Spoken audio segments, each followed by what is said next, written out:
Hey guys, welcome back to AFTV. Welcome to the Tactical Insight Show. I'm here with Graham.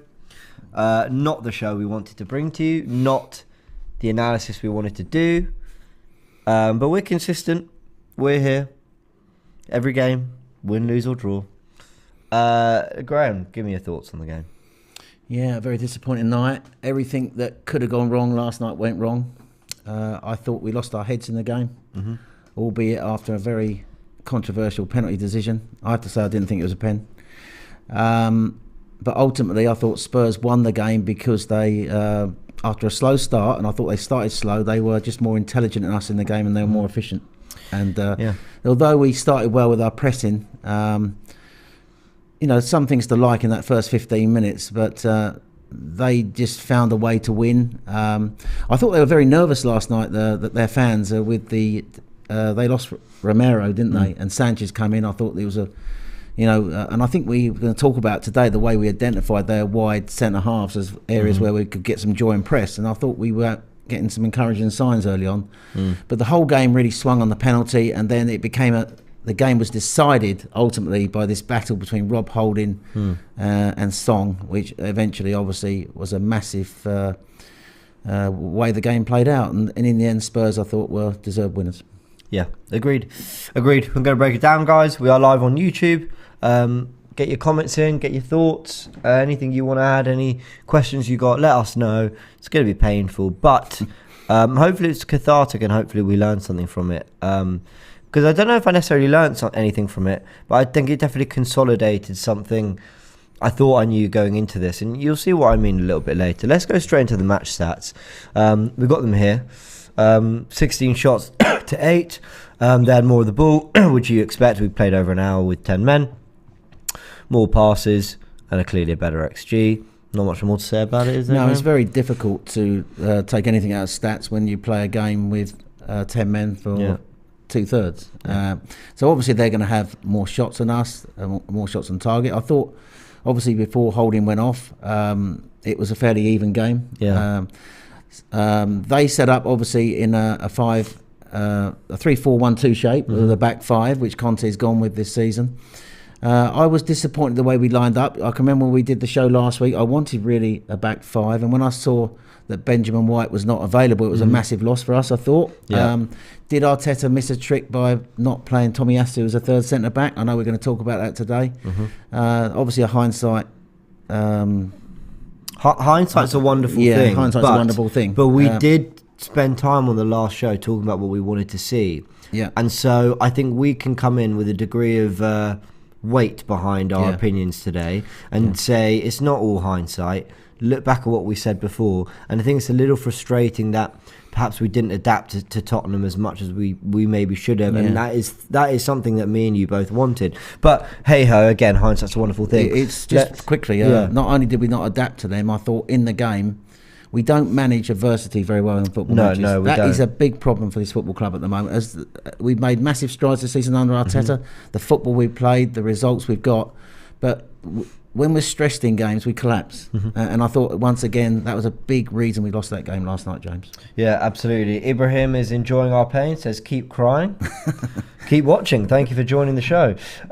Jay says, yesterday showed we need more players, and people like El Neni, Xhaka, Holding can't be first-team players. How one game changes so much. Yeah, they've been doing well. But maybe, to be fair, it's not just based on one game now. Faz is asking, how do we line up against Newcastle? That might be something we have to touch on towards the end. John says, Arsenal must go all out to beat Newcastle. Should Spurs beat Burnley as expected? Yeah, I think we've got to just worry about ourselves. Not so much what Spurs are going to do. Ian says, stop blaming the ref. You lost your discipline and got beat. Take the L and move on. Ian, we're here whether we win or lose.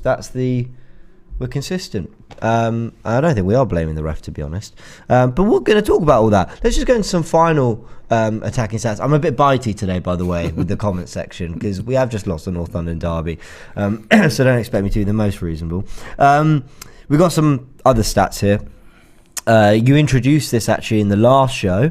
It was more fun when we won. But in the last show, it kind of pointed out why the 2-1 win flattered Leeds, if anything.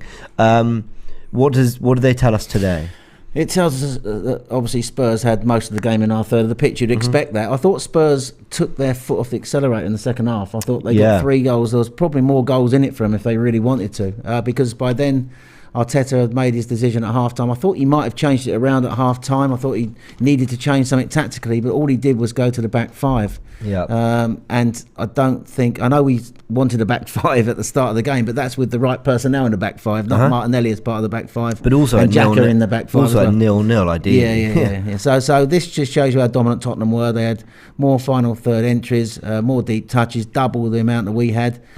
Less zone 14 touches. Zone 14, I always say, is that area just outside the penalty box, the middle of the penalty box, because I think that the reason for that might be the way Tottenham attack. They tend to sort of sit deep and then attack from a deep position, so they're not like building football up, looking to get into those areas.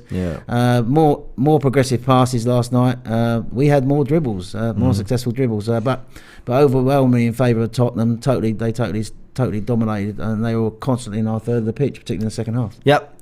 Let's give ourselves a little bit of a break on talking about everything we did wrong and actually start on some stuff we did right, because our press was okay at the beginning, and there was reason for encouragement. But once again, here's Arsenal starting a game well and shooting themselves in the foot. But let's talk about the things that went right. Talk to me about the press. Just before you roll that on, there's the sides. We went with the same 11 that beat Leeds, stayed with our 4-3-3 shape.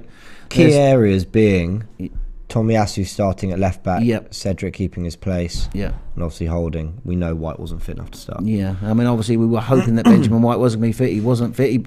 But if he's on the bench, why is he on the bench if he's not fit to play? I mean, fair point.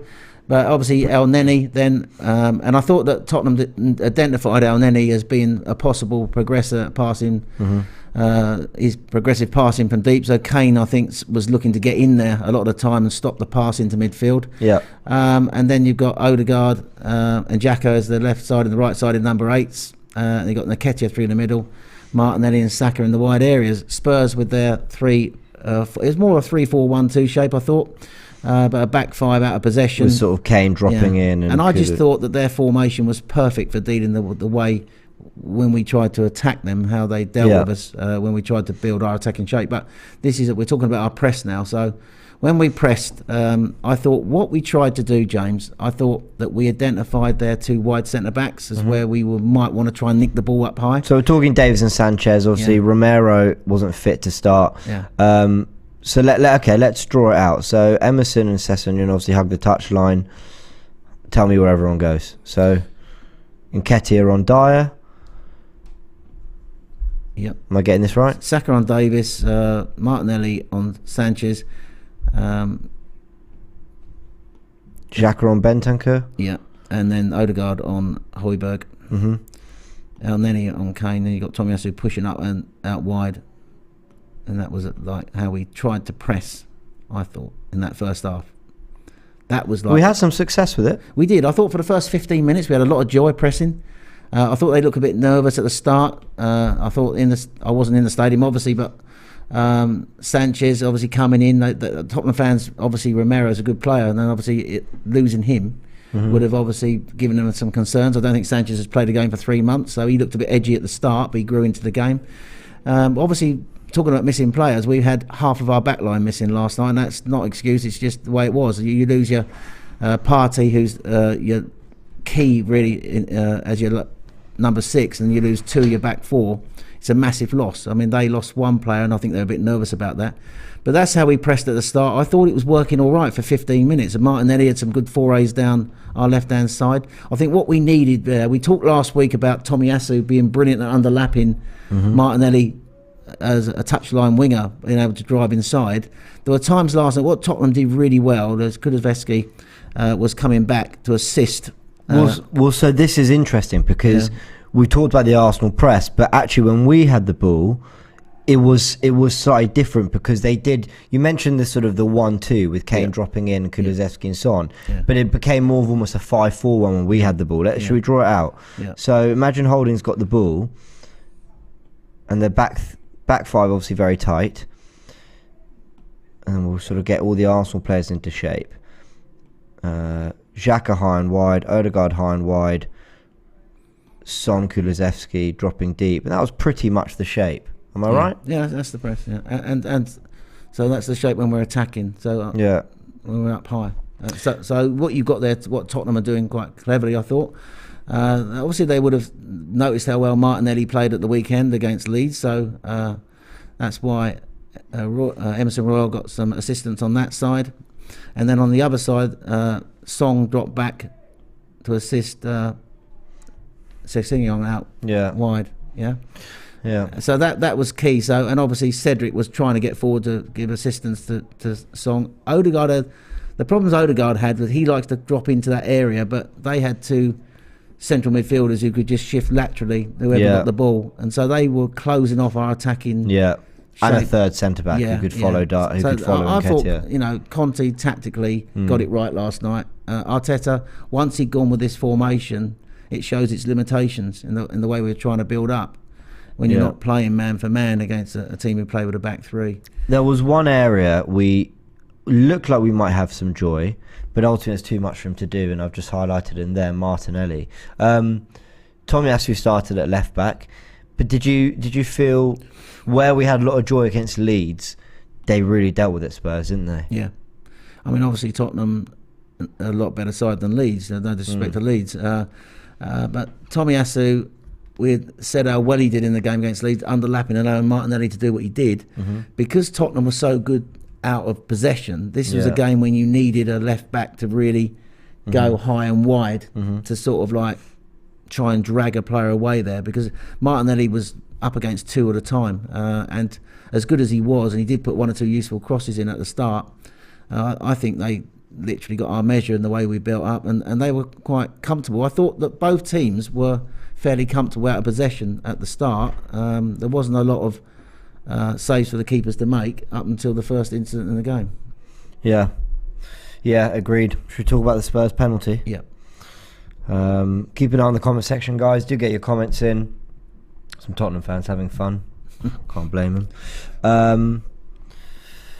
So, you want to take this one, or shall I take it? You take it. It's not fun, is it? Let me highlight in yellow. Kulusevski has the ball, and Spurs target the back post. Maybe they think Holding's not as good in the air as Gabriel or whatever, but I think they're quite clever because they recognise that they can sort of not outnumber Arsenal, because actually Arsenal have the numbers at first. You've got Kane looking at Gabriel, you've got Holding looking at Son, and you've got Cedric having an eye on Sessegnon. I think the quality of the delivery causes Arsenal problems. I think this ball here to the back post, I do think how well they kind of executed the move causes Arsenal problems. Yeah. But generally, do you think we've got enough there to deal with it? Well, I think we have. I thought our two centre-backs were ball watching when that ball came in. That was the problem. The first thing Tottenham do really well is when Kulusevski gets the ball out wide, Emerson Royal takes away Tomiyasu. That creates the space for him to get the cross in. Yeah. So he makes the underlapping run, which takes away Tomiyasu. So that creates the space for him to go onto his left foot and put the cross in. Yeah. Now, as the ball's come into the box, you think we got that situation pretty much in hand. Of course, it's a very good cross. But what our two centre-backs do is they just, if you stop it there, they literally ball watch. Now, once I think it's Gabriel loses Kane, that forces Holding to come. He then has to come across. He comes across towards Kane and leaves Song. The moment he does that, Cedric then has got to get across. Yeah, let's show it slower. Yeah. So one of Holding or Cedric has got to win that header once Gabriel has shifted across to Kane, and they don't. And it goes into a dangerous area. Now, Song gets on the other side of Cedric. Now, I've watched that so many times, and for me, it's not a penalty. I think that Song is going down before there is contact. It's a similar situation to we had in the Manchester City game at the Emirates early in the season, or no, just after Christmas, wasn't it? When Xhaka reached out at Silva, he did touch him, but he was already going down. So it's a decision there that VAR's not going to overturn, but I thought Tottenham got fortunate. I didn't think it was a pen. I thought it was a soft pen. But we just didn't defend the situation very well. Both our centre-backs were ball watching. One got attracted across to Kane because one had let him go and left the gap for Song, and then Cedric's trying to sort of like put the situation right. And he obviously he's got a very difficult decision to make. Yeah. And he makes contact with Song, but Song is, I repeat, I've seen it in so many different angles, Song is on his way down before the contact. So, in my opinion, it is a penalty. Now, Why? Because it's hard to explain. I think Gary Neville explained it best. I think Cedric has gone into Son, and it's not a lot, and it is soft, but I think he's gone into Son just enough for it to look bad on the replays. Gary Neville summed it up perfectly, having been a right back himself. He said, I know what he's doing. He's trying to put off the forward. He's trying to give him a little bit of a nudge so he doesn't get there, but he's gone too early. And I know what he means. I think there were two incidences in the game that were kind of on the line, but one was given and one wasn't. And everyone's going to throw conspiracies and it was all against Arsenal, blah, blah, blah. I'll give you the two moments. One was that Cedric penalty and the other was the Son elbow. Now, with both incidences, I could see Son getting a red card for that, but he wasn't. And I could see Cedric getting away with it, but he didn't. For me, Arsenal players need to be more subtle and clever with what they do. And we're not. We're not subtle, we're not clever. And it's happened so many times. You think of the Gabriel second yellow against Man City. You think of loads of red cards that we're going to go into a little bit later. You think of Holding's battle with Son. Now, with the Son moment, yes, the elbow's up. And yes, there's a movement towards Holding. But it's not an elbow, like, it's not off the joint. He's gone into him. He kind of rolls into him. So he's given him a little while making it look a little natural, if that makes sense. Kind of like a moving kind of... If they look at that, they're not going to give it. They're going to go, oh, he might have meant it, but whatever. With the Cedric one, if he just jumps, if he kind of jumps like he's trying to win the header, but kind of goes into Son, and it's like, oh, I went for the ball, but none of us got it, whatever. I don't think it's given. I think what goes against Cedric is that he makes a movement into Son, however soft or whatever, without looking like he's trying to play the ball. And I think that is what basically makes it an unoverturnable decision, if that makes any sense. That's where I think we're not particularly clever. And I think Holding as well, we're going to talk about the Holding situation, but that's why I think Cedric doesn't get away with it. Because when VAR look back at it, and I've watched it back, there's one angle where it doesn't look a penalty, there's one where it looks a blatant one. But I think when they look at it back, they see enough of him just going into Son without actually looking like he's making any attempt to play the ball. And that's why I think soft, but I see why it's given. I disagree. Fair enough. I just a lot of Arsenal fans do. I just feel that the problem you've got is that football's a contact sport, right? So, and every little bit of contact, players exaggerate it and go down, right? So I think you have to look at it and decide whether that was enough for him to go down. Now, when that ball comes in, Song is already going down, so a little bit of a touch, he's going to go over, isn't he? Yeah, but isn't that what we'd want our Arsenal players to do? Wouldn't we want them to go down on little contact? You know, wouldn't we want them to be doing everything they can to gain every advantage, every moment? I think if Arsenal were given that penalty, none of us are sitting here going, "Oh, that's soft." I think we take it. I'm just judging what I saw. Fair enough. In that instance, that's all I'm saying. And I've watched 50 years of football, and I think the game's gone soft. I just think that. I just think you're giving penalties now for minor contact where players are going down. Well, Scott asks, Arsenal had a similar soft penalty awarded against Man United. The Tellers one on Saka. I mean, I think that's a good point. What's the difference? They're both are coming together. It's not a very deliberate push or whatever. But Tellers has come into Saka, and he's nowhere near the ball. So but the difference is Song was really going down. Saka wasn't going down until the contact. Was he? But that doesn't. Just because Son's going down, it doesn't mean Cedric hasn't fouled him. I think the problem you had, would he have got the ball? That's the other thing you need to think about here. Look, for me, I just think it's a very soft penalty. Okay. No. Look, it's a good debate we're having, and I know a lot of people think it's a penalty.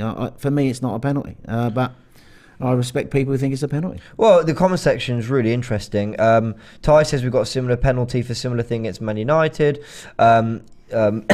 Big Pappy says 50-50 call, really.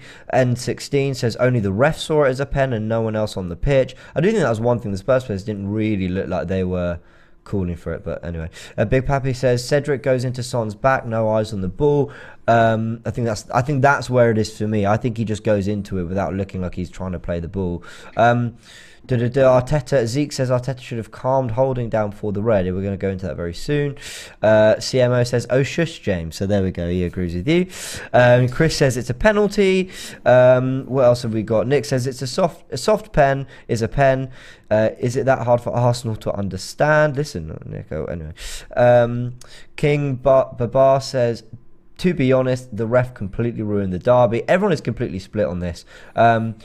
Oliver says, you love to defend refs, James. It feels like you don't want to admit they're corrupt. Across all major sports, ref was corrupt in our favour against Man United. Oliver, I might be naive, but we've got to stop this corruption talk. Oh my word, we've got to stop this corruption talk, in my opinion. Lee from the lane says you had nobody else to blame. You have nobody else but yourselves to blame. Lee, we are blaming ourselves, but maybe you acknowledge that. Oh, yeah, we're just talking about the incident, aren't we? KP says it was never a penalty. Whatever we feel, and I know some people can say it's a pen. I respect people's opinion. For me, it's not a pen, but it's a 50-50 call, and it went Tottenham's way. Mm-hmm. And that's not the reason. I have to say that's not the reason we lost the match. But they got that first. I think the first goal was always going to be really important in this game. Yeah. And obviously they got it. And Harry Kane, who never misses a penalty, stuck it away. So look, I just didn't think it was a pen. It was a soft pen, but I respect people who think it was a pen. Yeah. Well, but this is it, right? It's a game. It's all about opinion. Michael says if you don't go to play the ball, then it's a pen. You can't take out the player. This one does make me laugh. EJ Nost says James and Graham look like they're going to start a fight soon. A very uncomfortable atmosphere. Graham should agree to disagree. We are able to disagree on things, we do, and have a very sensible conversation about it, because I know what we both want, and that's for Arsenal to win games. So we are not going to lose our cool over a penalty decision and all that. Michael says, James, I agree with you. Arsenal fans would be screaming for a pen if it happened to your lot. So Michael, I don't think is an Arsenal fan, but agrees it was a pen. Anyway, interesting. Listen, it's completely split. Do you think that would have been given at the other end if it had been in the Tottenham box in front of their fans?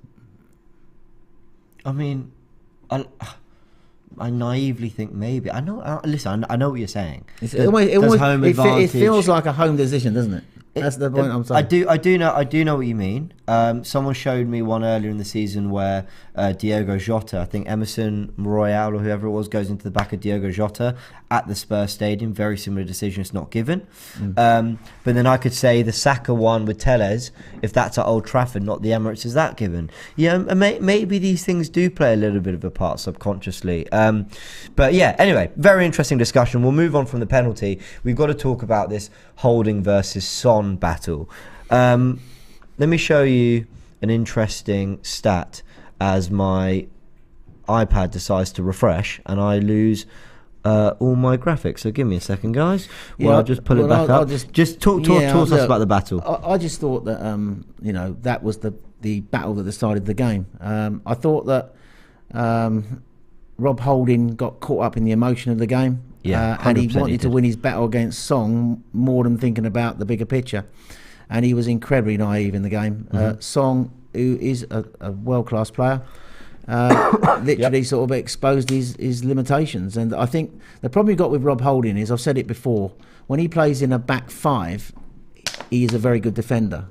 But it just felt, I didn't want Rob Holding running into the channels with Song, and it was a mismatch. It was absolute mismatch, and Song won that battle. Got Holding sent, I think, 7 minutes between his two cards. He committed 4 fouls in the game, and he could have been booked earlier. So I'm not blaming the referee for that. I quite rightly got sent off. Yeah, so we've got this here. Look at this graphic. Holding committed 4 fouls versus Spurs before his red card. All 4 came on Heung-min Son.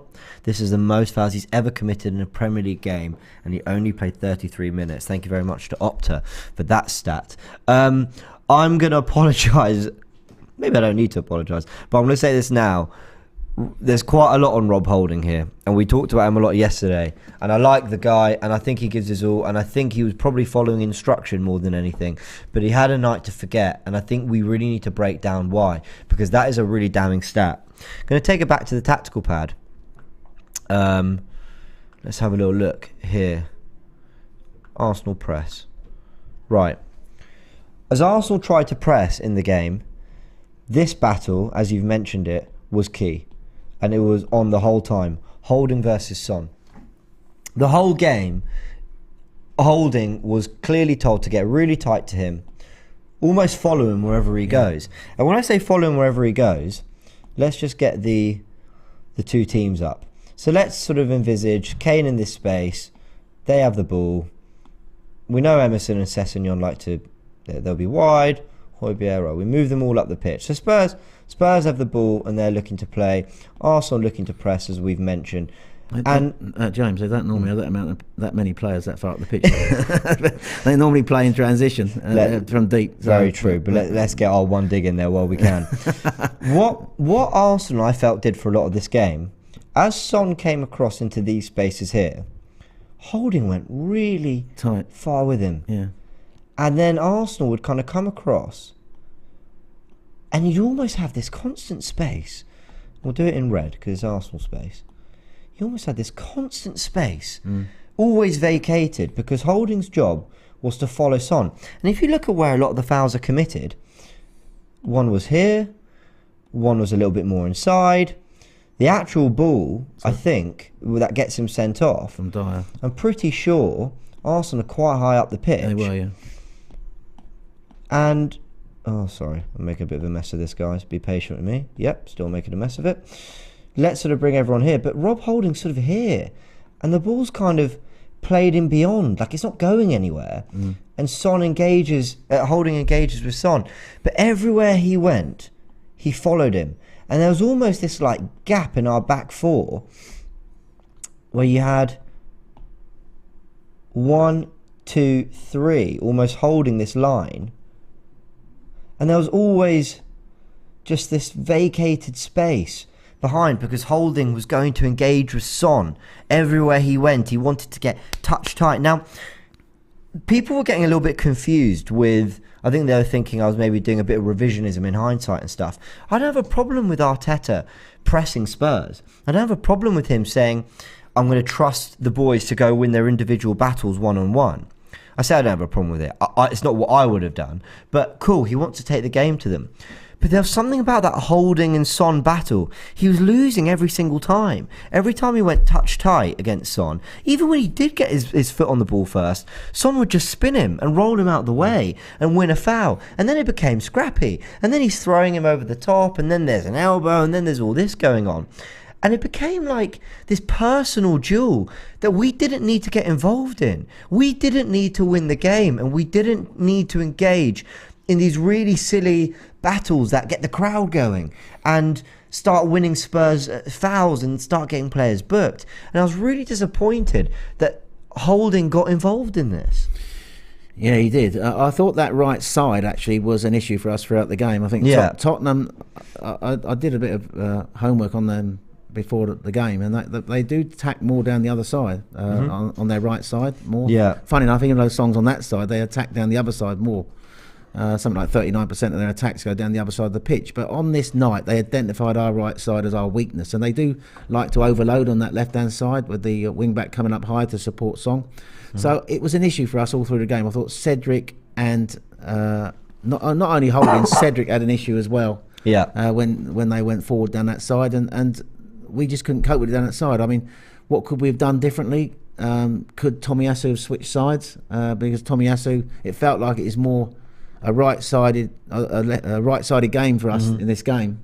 We talked about if we weren't going to play a back three centre halves and 2 wing backs to match them up, maybe we needed our best defender on the night, Tomiyasu on that right hand side. Actually, I wasn't going to do this, but let's do it. Let's take it back to the tactical pad for a second, because hindsight's a wonderful thing, and everyone likes to do the whole, if we'd done this, if we'd done that. But we spoke about this. Now, this is what I wanted to see in the game. I wanted to see Tomiyasu at right back, Cedric at left back.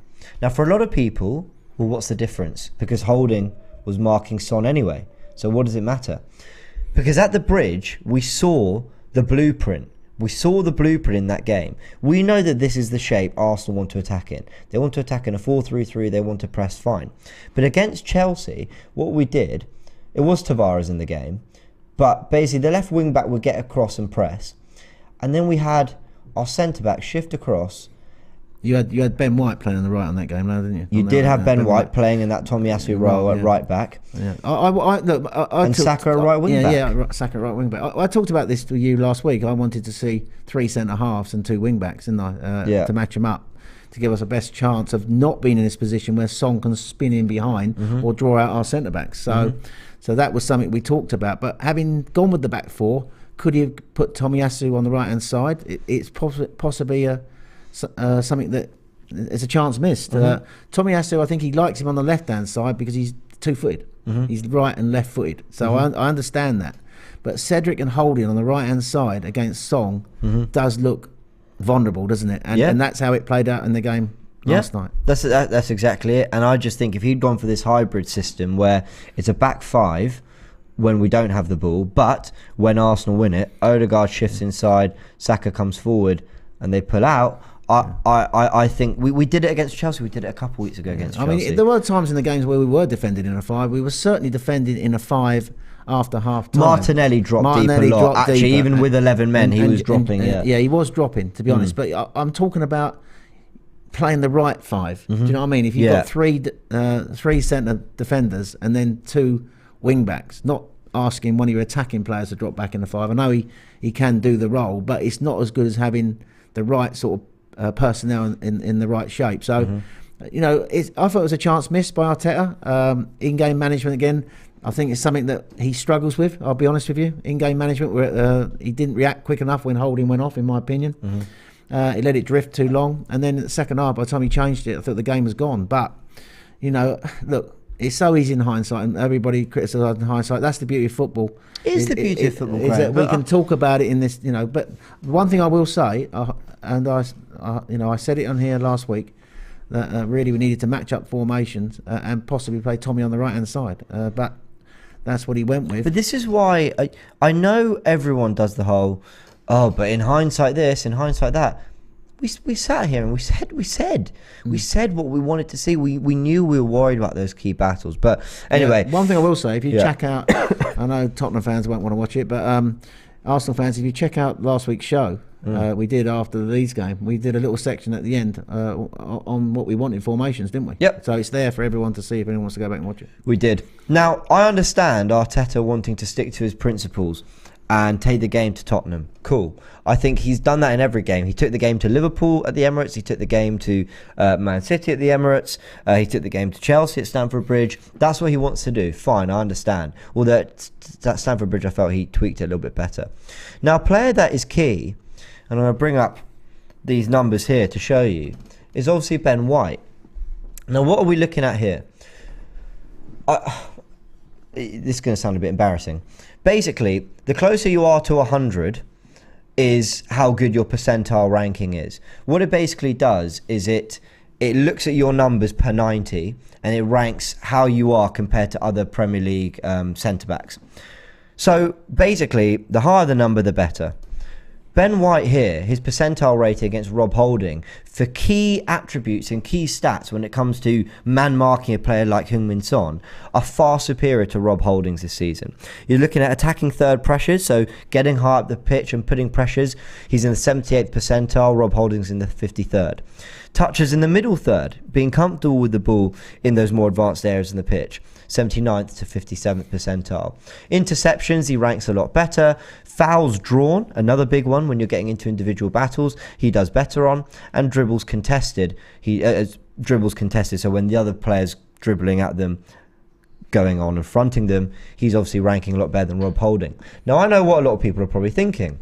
Yeah, but Rob Holding comes on when we play at back three. Rob Holding is usually there to see out a job. Rob Holding's there to be the low block defender. Sure, I agree. So let's look at how he ranked last season when he was predominantly one of our starting centre-backs. Again, attacking third pressures is up, touches in the middle third is up, but interceptions again. Ranks really low in the Premier League for interceptions. Ranks really, really low for fouls drawn. And yeah, doesn't rank great at all when it comes to contesting dribbles. So Arteta's game plan might have stood a chance if we had everyone fit. If Tierney was at left back, for example, Tomiyasu plays at right back. Ben White in that individual battle with Son might have come out on top. But where I'm going to give Rob Holding a little bit of slack, cut him a little bit of slack here, is forget these numbers. I've just used them to try prove a point. But we know that Rob Holding is not the best in one-on-one battles. He's not the fastest, he's not the strongest, but he's very good at defending short spaces and defending the penalty area. So it doesn't suit him to go into these one-on-one battles with Heung-min Son. But we see that, it's in the numbers. You can see it with the eye test. Ben White would have done a better job, and maybe he thought, well, if I've been preparing for this all week and Ben White's not quite fit enough, so we're just going to have to go with Rob Holding. That might have been what happened. But I really wish we'd adapted, knowing that this was a battle that Holding was always going to lose. The evidence is there. The eye test tells you he doesn't thrive in that particular situation. And that is the one thing I think Arteta got wrong, and he didn't help Rob Holding there. So what would you have done then in that game? Again, I go back. You would have played Tomiyasu on the right hand side. I'd have gone for Tomiyasu at right back. Again, what does that change about Rob Holding playing centre back? Fair point. You have him as more of a back three rather than two centre backs, because as I mentioned with Rob Holding, he was being pulled wide, he was being pulled into midfield, he was following Son wherever he went. And I think if you've got a back three, Tomiyasu can do that a lot better, and Holding can keep his shape. For anyone who wants to know where the evidence is that will work, it's the Stamford Bridge performance. That is exactly what happened in that game. No, you're definitely right. I mean, the right-hand side was the issue throughout the game. And so it felt like they wanted to overload on our right side because Cedric and Holding, they saw as our weak links. It's just unfortunate that we've come to the business end of the season and we've got players dropping like flies. Yeah, that is a shame. And that's something that, you can say, whatever you say about Arteta, he's having to deal with that. So, but yeah, that's a great point you make. Holding is, for all that, a box-to-box defender. Sorry, a box-to-box defender. He defends Imagine that. That was a box-to-box defender. That's the new one I've invented. I defend my area, then I'll run in and knock no, what I'm saying, he's a penalty box defender. Yeah. He's not someone who can come out and engage like he did. And that Song battle, I think, won Tottenham the game. Yeah, I agree. Some interesting comments. Michael says you put Holding versus Son. Arteta has to take blame for that. Jay says, James, there isn't another centre-back fit. Who else is going to play? Jay, I've explained that bit. To be fair, that comment might have come in before. But just another alternative, right? Don't go and engage Son. So, you know what? For everything that's just been said, it's not even about the fact that Holding... But yes, I'd like Tomiyasu there. Yes, I'd like it to have been a back three. But he doesn't have to chase Son all over the pitch. And yeah, cool, what does that mean? Maybe Son gets the ball, he's running at us a little bit. But that's better than engaging him and losing it every single time. Yeah, I think he just got caught up in the emotion of the night. Well, someone's just said that his ego got him the red card. Yeah, exactly. And he wanted to win that battle against Song, didn't he? It's a North London derby. And I think he just wanted to win that battle when it wasn't about him winning that battle.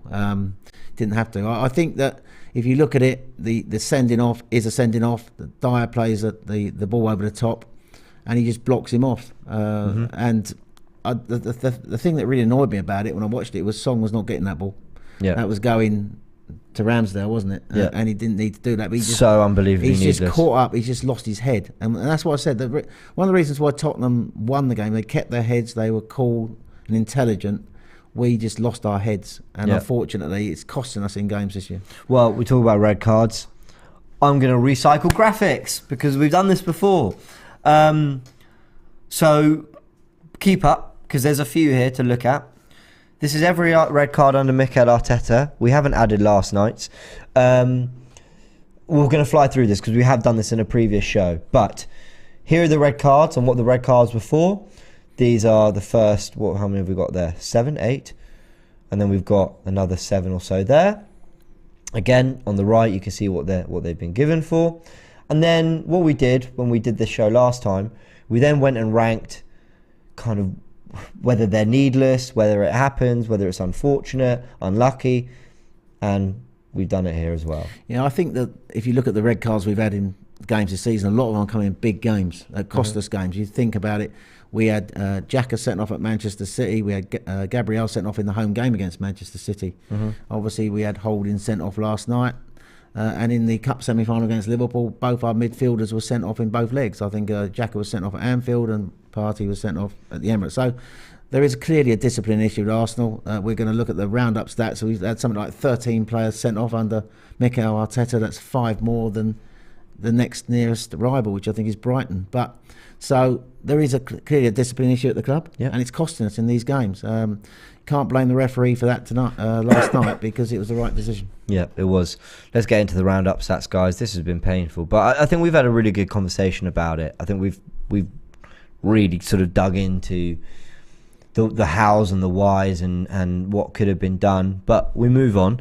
Roundup starts. Arsenal have had 13 players sent off in the Premier League since Arteta took over, more than any other side. You've got here Arsenal on 13 with Brighton on 8, Southampton and Everton with 7 each.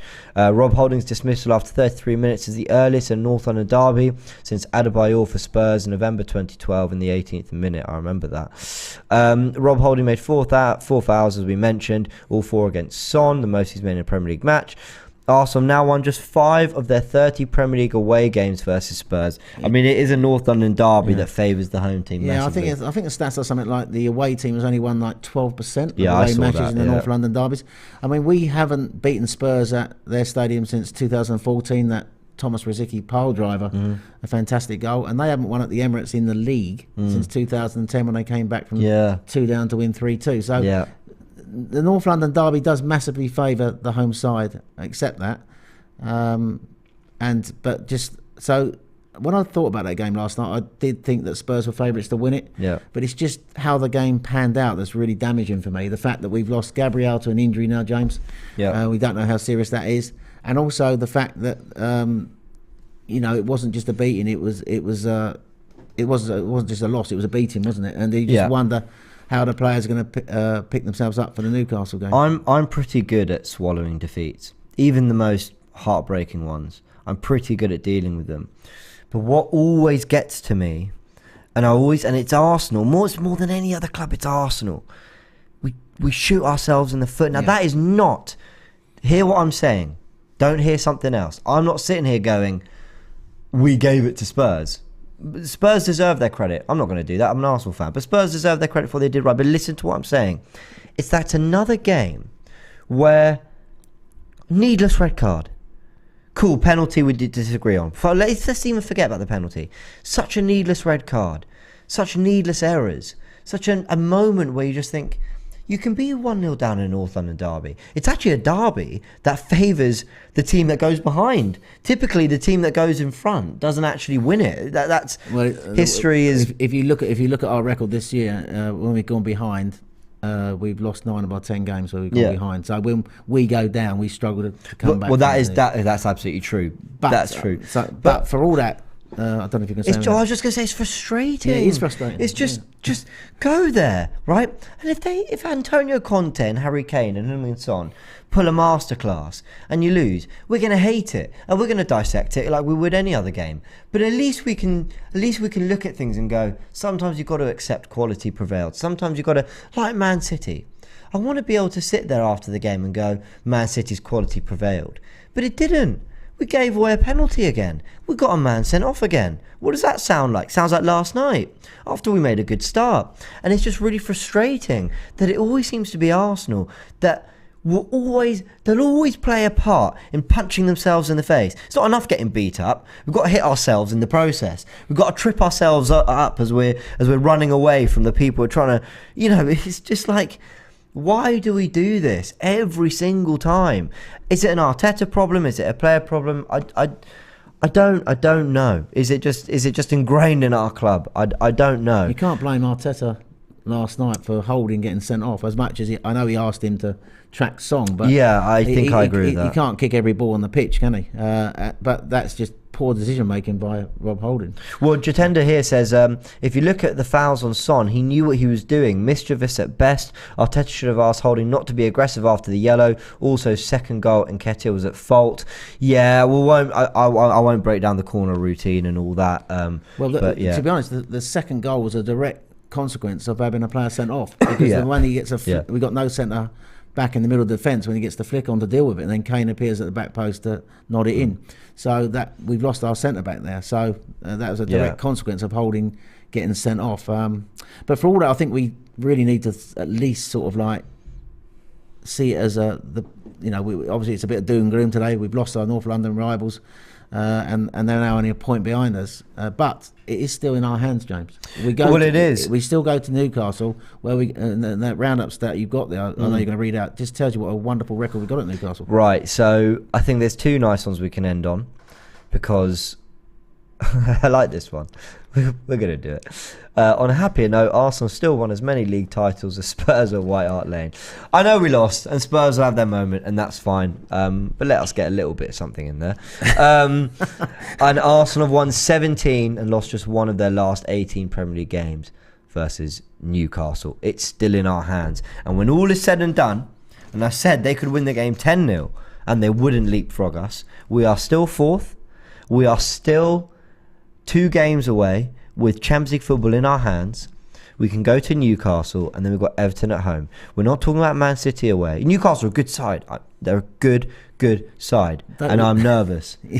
But it was sounding good till you said that. I know. But you are right. I mean, the one thing you've got to be careful, Newcastle are, since the new year, are better than they were early in the season under Eddie Howe, and they've made one or two good acquisitions. It's going to be a really hard game. Monday night again, under lights at Newcastle. So it will be a difficult game, and we've got players missing. That's the key. Yeah. So Spurs, you expect them to win their last 2 games. Yep. Burnley, albeit Burnley are fighting for their lives, James. Yep. But you expect Tottenham to have the quality to get the job done. Yeah. And Norwich away, that'd just be cannon fodder, wouldn't it? They'll win that easily. Yeah. So we do need to win these 2 games. Yeah. And I think Everton again won't be easy. They potentially down there scrapping for their lives.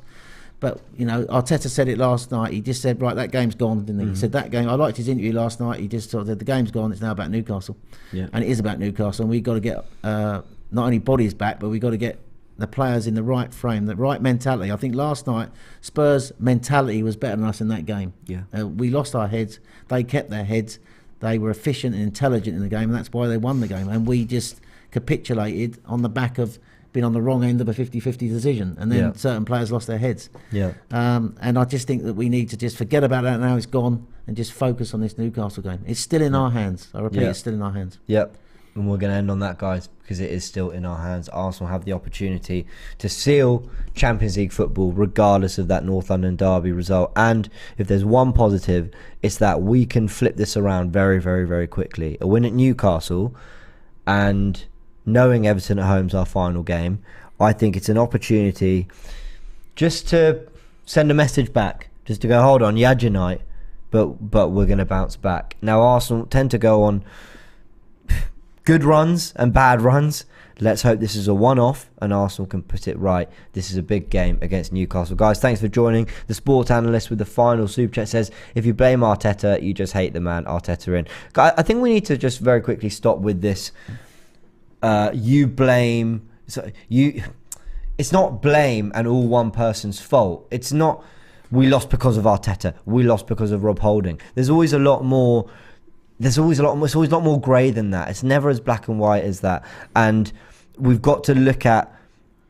Sure, maybe Arteta got something tactically wrong there. Rob Holding didn't deal with the occasion well enough. We didn't defend the corner right. Cedric perhaps a little bit clumsy, though was it soft? There's context to everything, and I think it's just important to mention that. Any final thoughts? No, on the Arteta thing, look, I'm not blaming Arteta. And just because we make a comment that we sort of like challenge what he did in the game doesn't mean to say that we're anti-Arteta. It's just, we just try and talk about what we see, and we want Arsenal to do well, we want Arteta to do well, and I say it so many times, I'm not Arteta in, Arteta out. I've got no agenda at all.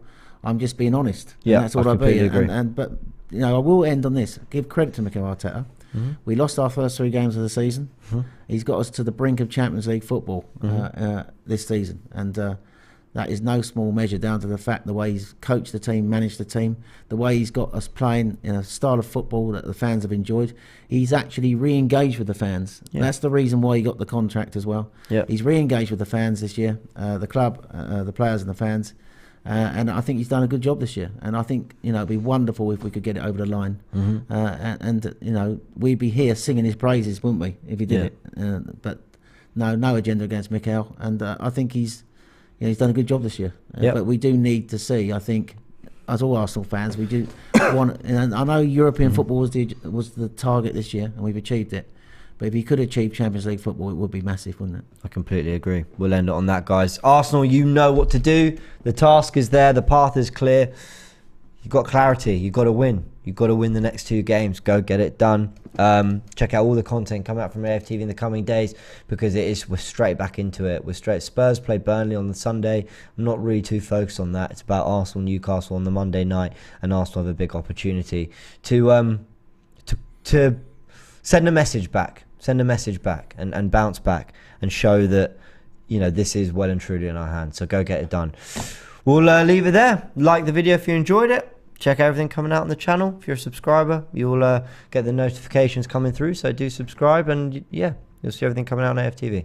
Big thanks, guys. See you next time.